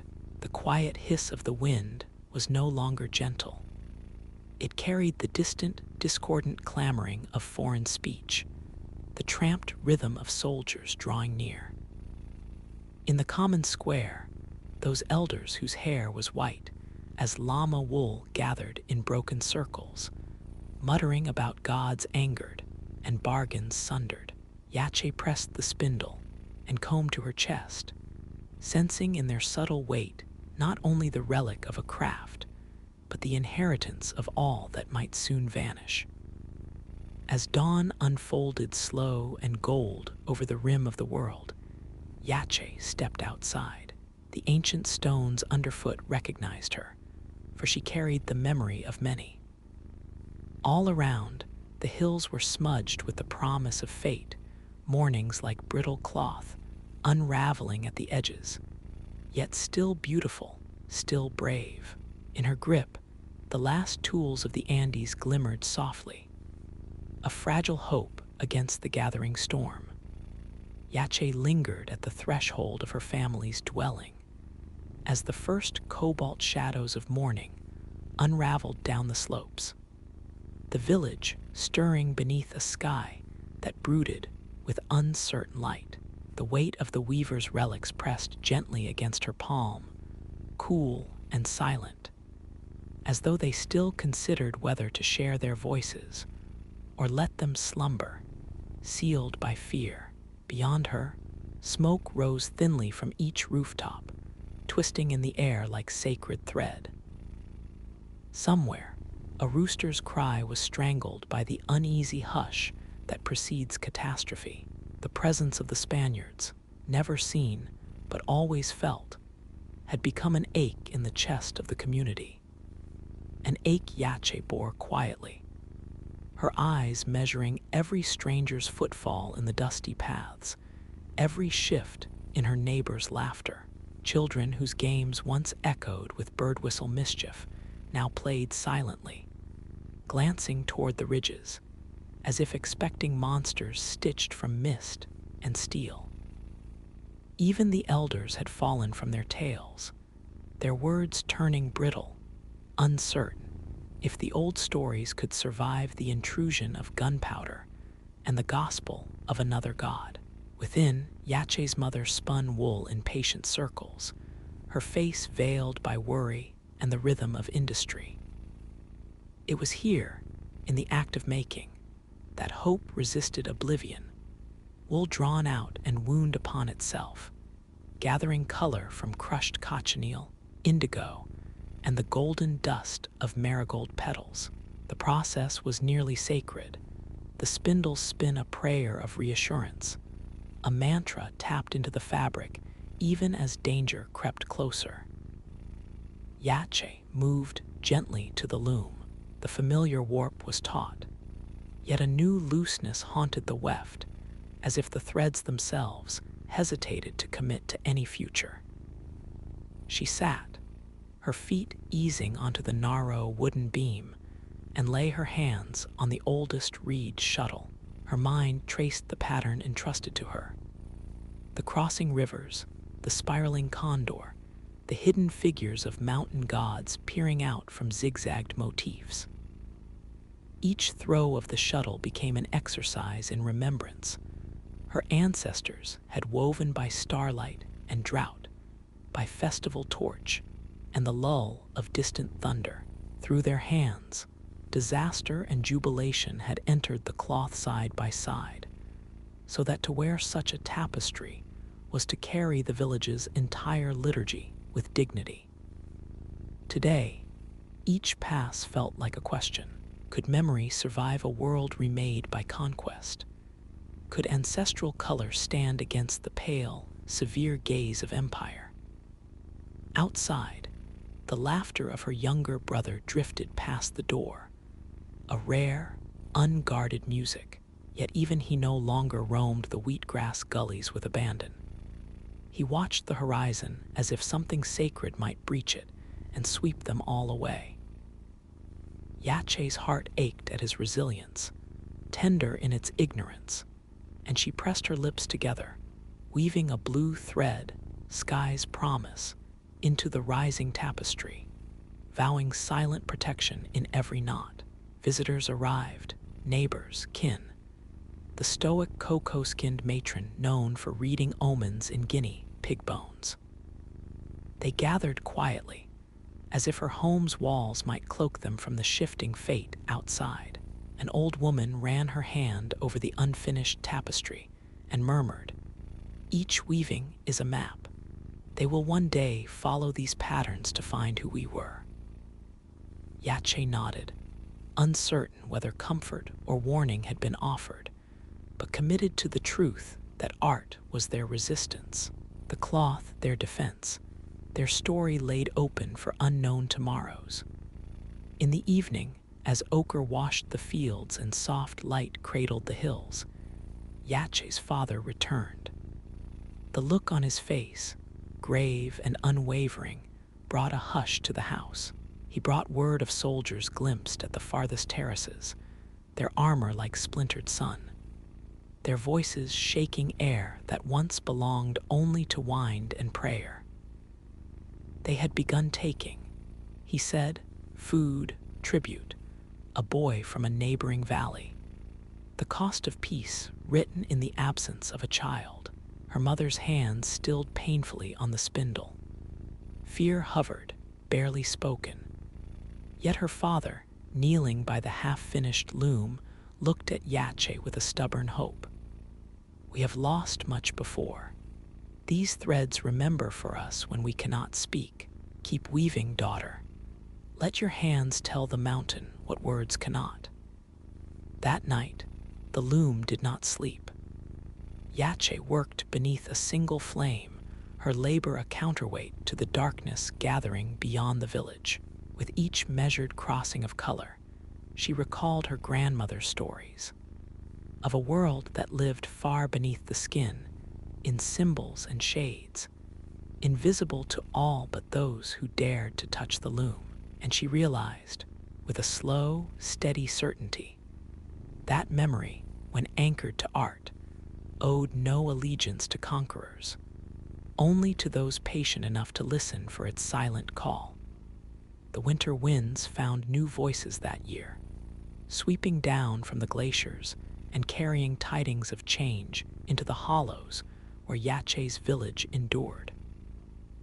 Morning after morning, sunlight flickered uncertainly between clouds, as if the sky itself withheld its full embrace.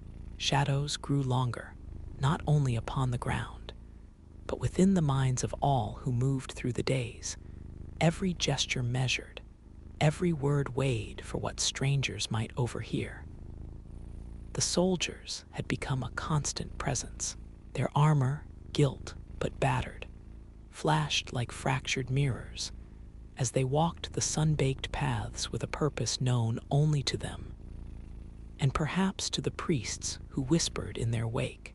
They spoke harshly, their words clipped and unfamiliar, unbending as the mountains yet far less forgiving.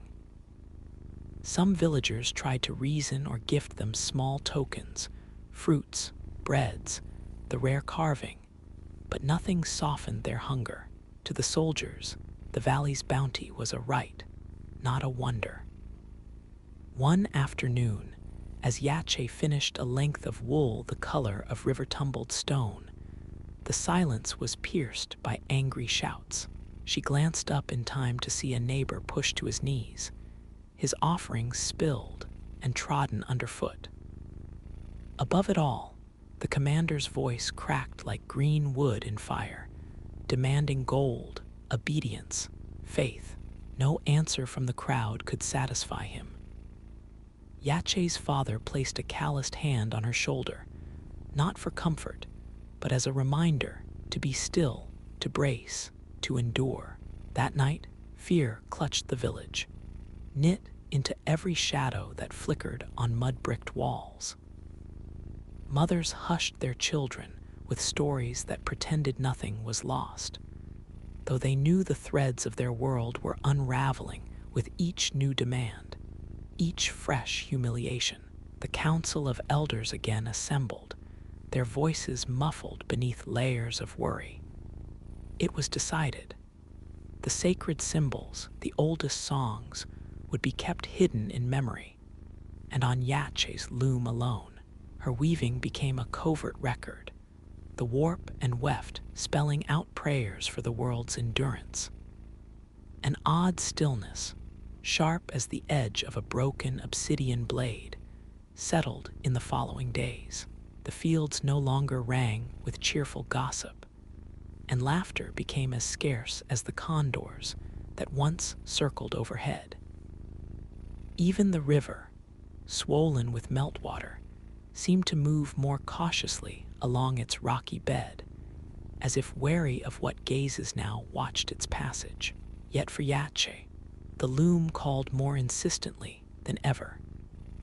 She worked by daylight beneath the window, sunlight tracing delicate patterns across her brow and arms, and again, under the silvery hush of moonlight, when the world offered brief moments of truce from conquest. In her hands, wool transformed. New patterns emerged, angular and bold, lines that told not only of river and harvest, but of vigilance, yearning, and warning. Sometimes, she heard her grandmother's voice as if carried by the wind. Sun follows shadow, child. Treasure both. You must weave what others fear to see.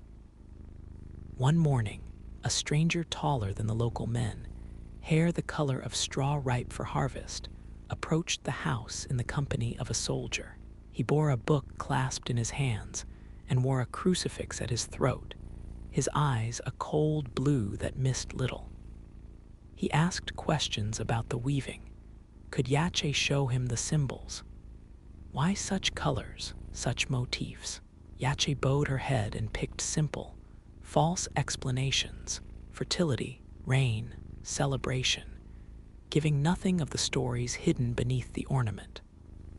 Her father hovered behind, hands fisted in the folds of his worn cloak, ready but powerless. Afterward, as the stranger left, Yache's mother whispered that the world had grown brittle, liable to shatter at a careless touch. But Yache felt a flicker of resolve.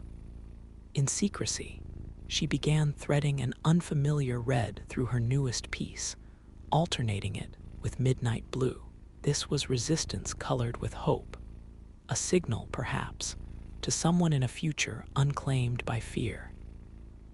Each night, she worked longer, pushing her skill and memory towards patterns that she could not name, but felt instinctively carried the promise of their past and their endurance. Not all nights ended in solace. Once, flames licked the sky from a distant field. The soldiers had punished another hamlet for some imagined slight. Ash fell like silent snow upon the rooftops, yet Yache's family did not succumb to bitterness. Each gathered meal, each hush of mutual care, took on the beauty of defiance, a declaration that the bond between hand and earth would outlast the bootprint of any invader. The days became a cycle of shadow and sun, hardship and furtive joy. Even as looming presence threatened to suffocate the memory of who they were, Yache wove, her tapestry growing longer, denser, more complex with each sunrise. She could not explain the faith that grew inside her, only that the delight in hidden meaning still survived, stubborn as lichen on stone. As the seasons drifted, Yache cherished this old promise that somewhere in the brilliance of thread and the secrecy of symbols, the pulse of the Andes endured, vibrant and gentle, beneath both shadow and sun. In the hush preceding dawn, Yache would sometimes leave her loom behind and wander along the terraced ridges, feeling the mountain's slow pulse travel through the soles of her feet. The peaks, ancient and unyielding, loomed in gentle judgment above the valley, a league of silent witnesses storing every spoken fear and secret promise within their shadowy folds. When Yache pressed her palm to a lichen-clad rock, she imagined the mountain breathing back a warmth older than conquest, older even than memory. With each passing week, the world of her youth seemed to recede, retreating into the high mist as the habits of survival reshaped daily life. Families barked quiet warnings to visiting kin. Market gatherings dissolved quickly at the sound of foreign voices, and one-sprowed dances now occurred only in the secrecy of curtained dusk. The language of barter and kinship, of shared fields and old alliances, was slowly stripped away. Syllable by syllable traded for the language of the newcomers, heavy with command and the weight of elsewhere. But within the house, the loom still summoned. The shuttles clicked and swayed beneath Yache's measured hands, each line pressed with greater deliberation, each color chosen for meaning that outsiders could never touch. In stolen hours, her brother asked about each hidden shape. Why this curve? What does this red mean? Yache, using words soft as moth wings, threaded his longing for answers into gentle parables. The mountains listen. The blue is their silence, the red our breath. If you look with patience, you'll find the story waiting. The old matron, her neighbor, guardian of forgotten prayers, began to visit more often, sometimes with packets of wild herbs or broken pots still useful for grinding pigments. She spoke little, but when she looked at Yache, It was with the insistent grief of those who have seen entire clans disappear. One evening, she pressed a pinch of pungent leaves into Yache's palm. For courage, she intoned, and for memory. The scent lingered afterward, earthy and sharp, grounding Yache as she returned to her weaving. She found herself whispering old invocations under her breath, the words taking hold like roots in dark soil. Summer passed in a hush of cautious endurance, the landscape golden yet subdued. Sometimes the soldiers' presence slackened, allowing a hint of tentative celebration.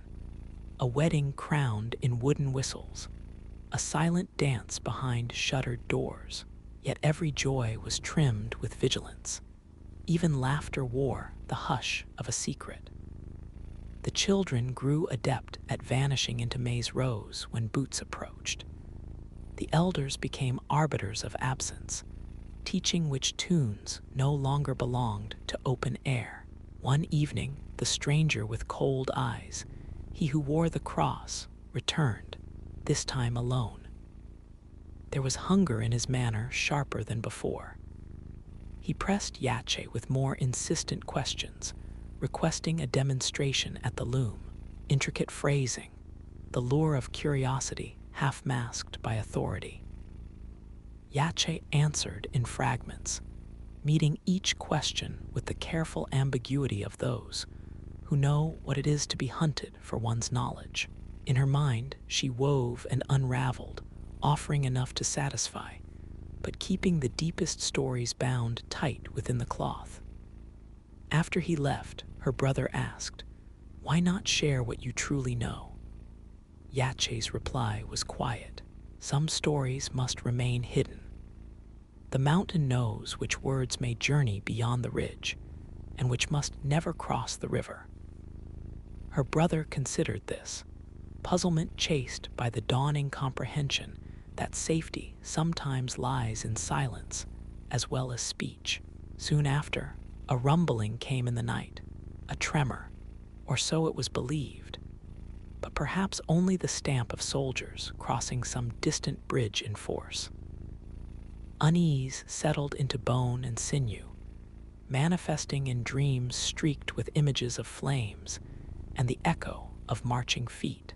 Yache spent such nights wakeful, listening for signs from the mountain, holding the spindle as a talisman against what might arrive. On a rare clear morning, she met with a handful of other weavers, each bearing signs of fatigue in their eyes, though their fingers remained deft. They exchanged scraps of cloth with coded symbols, quiet reassurances that not all memory had been extinguished by fear. A smile passed among them. Solidarity, a resistance enacted not in battle or defiance, but through the preservation of nuance, of detail, of the ordinary transformed by intent. The elders gathered one last time beneath the oldest quenua, their discussions nearly silent, words drifting away on the thin wind. They entrusted Yache's tapestry, the one so laboriously inked with memory and warning, with a secret. When the worst comes, deliver this cloth to the caves. Let the mountain hold what we cannot. The message was clear, the trust absolute. Yache worked late into the next night, hands aching, her heart steeled both by fear and a kind of luminous hope, one that surged whenever she heard the ancient earth whisper back, affirming that nothing wholly vanishes if it has first been given to stone and to story.